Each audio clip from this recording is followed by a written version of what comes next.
नमस्कार दोस्तों, आज हम लोग 25 क्वेश्चन लेकर आए हैं ग्रुप डी का। बहुत सारे इंपॉर्टेंट क्वेश्चन। चलिए हम लोग शुरू करते हैं। फर्स्ट क्वेश्चन है, भारत की प्रथम महिला प्रधानमंत्री कौन थी? तो सही आंसर क्या हो जाएगा? इंदिरा गांधी। क्या हो जाएगा? इंदिरा गांधी।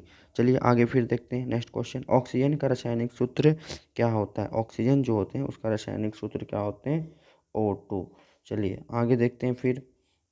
विश्व की सबसे बड़ा महाद्वीप कौन सा है? विश्व की सबसे बड़ा महाद्वीप एशिया महाद्वीप है। ऑप्शन बी एशिया महाद्वीप। कौन सा है? एशिया महाद्वीप। ये सब बहुत इंपॉर्टेंट क्वेश्चन है जो ग्रुप डी में आ सकते हैं। पंचवर्षीय योजना कितने साल की होती है?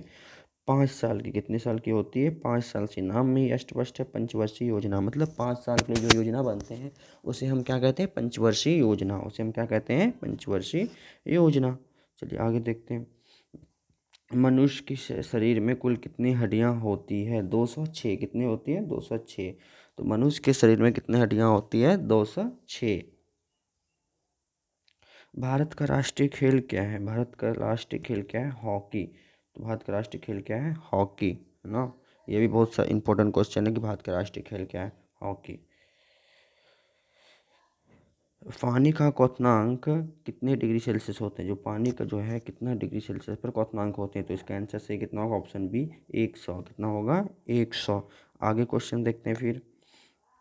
भारत में सबसे भारत में सबसे पहले कौन से राज्य बना? भारत में जो हुआ सबसे पहले कौन सा राज्य बना? आंध्र प्रदेश। Option C Andhra Pradesh. और ये कब बना? आप लोग कमेंट में बताइए। लाल रक्त कणिका का रंग किसके वजह से होते हैं? मतलब आरबीसी का जो रंग होते हैं लाल किसके कारण होते हैं? बताइए। हीमोग्लोबिन के कारण। हीमोग्लोबिन के कारण।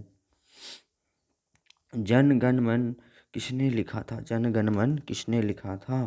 तो इसका सबको आंसर पता होगा, कमेंट में लिखिए। रविंद्रनाथ टैगोर। रविंद्रनाथ टैगोर। चलिए आगे देखते हैं। पृथ्वी की सबसे निकटतम ग्रह कौन सा है? पृथ्वी के सबसे निकटतम ग्रह कौन सा है? शुक्र। और शुक्र ग्रह को कौन सा तारा कहते हैं? ये बताना है कमेंट में। भारत में कुल कितने उच्च न्यायालय हैं? भारत में कुल कितने उच्च न्यायालय हैं? तो भारत में कुल कितने उच्च न्यायालय हैं? 25। कौन कौन से राज्य के अपना उच्च न्यायालय नहीं है? इसका आंसर आप कमेंट में दीजिए। कंप्यूटर का फादर किसे कहा जाता है? Charles Babbage. और कंप्यूटर का खोज कब हुआ था? ये बताना है आपको कमेंट में। भारत का सबसे बड़ा रेलवे स्टेशन कौन सा है? हावड़ा। सबसे बड़ा रेलवे स्टेशन हावड़ा। हिंदी दिवस कब मनाए जाते हैं? 14 सितंबर को। हिंदी दिवस कब मनाते हैं? 14 सितंबर। भारत का सबसे छोटा राज्य क्षेत्रफल के अनुसार, मतलब जनसंख्या के अनुसार नहीं बोला जा रहा है, क्षेत्रफल के मतलब जैसे कि भूमि के अनुसार सबसे बड़ा राज्य कौन सा है? छोटा राज्य है। बड़ा राज्य कौन सा है उसको कमेंट बताना है। और छोटा राज्य यहाँ पे गोवा है। कौन सा है? गोवा। आगे देखते हैं फिर। पीएम का पूरा नाम क्या होता है? पीएम का पूरा नाम क्या होता है? तो इसका आंसर होगा प्राइम मिनिस्टर, है ना। प्राइम मिनिस्टर ऑप्शन बी में दिया हुआ है ना। वर्ड मीनिंग देख लीजिएगा, है ना। कंप्यूटर में कंट्रोल प्लस सी का उपयोग किसके लिए किया जाता है? तो हम लोग कॉपी के लिए करते हैं। कंट्रोल प्लस सी किसके लिए करते हैं? कॉपी के लिए। और कंट्रोल प्लस पी किसके लिए करते हैं? ये बताना है कमेंट में।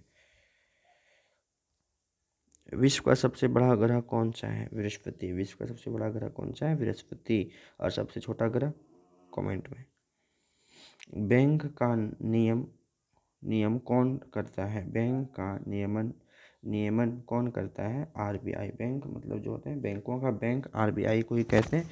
और जो पैसा देखते हैं ये सब भी आरबीआई ही छापते हैं। तो बैंकों का नियम आरबीआई करते हैं। भारत का राष्ट्रीय फूल कौन से हैं? तो इस बच्चे को पता है, कमल। भारत का राष्ट्रीय फूल क्या है? कमल। आगे। एक किलोमीटर में 1 किलोमीटर में कितने मीटर होते हैं? तो जो बच्चों का क्वेश्चन है, 1000 मीटर। यूएनए की स्थापना कब हुई थी? 1945 में। यूएनए की स्थापना कब हुई थी? 1945 में। जीव विज्ञान का पिता किसे कहा जाता है? अरस्तु। अरस्तु, है ना। जीव विज्ञान का पिता किसे कहते हैं? अरस्तु, है ना। और भौतिक विज्ञान का पिता किसे कहते हैं? इसका आंसर कमेंट में लिखना है। भारत का सबसे बड़ा तटरेखा वाला राज्य कौन सा है? गुजरात। कौन सा है? गुजरात। थैंक यू दोस्त, आज हम लोग 25 क्वेश्चन देखे जी के बारे में, और नेक्स्ट डे फिर हम लोग 25 क्वेश्चन लेकर आएंगे। इसमें आपको भी आंसर देना है कमेंट बॉक्स में, और हम भी कुछ बताएंगे, तो हम लोग मिल के ग्रुप डी का तैयारी करवाते हैं। चलिए दोस्त, कल फिर मिलते हैं, और फिर कल के लिए बेस्ट ऑफ लक, और आज के लिए भी बेस्ट ऑफ लक, और आप मेहनत से पढ़िए। फिर हम आपके साथ कल आते हैं।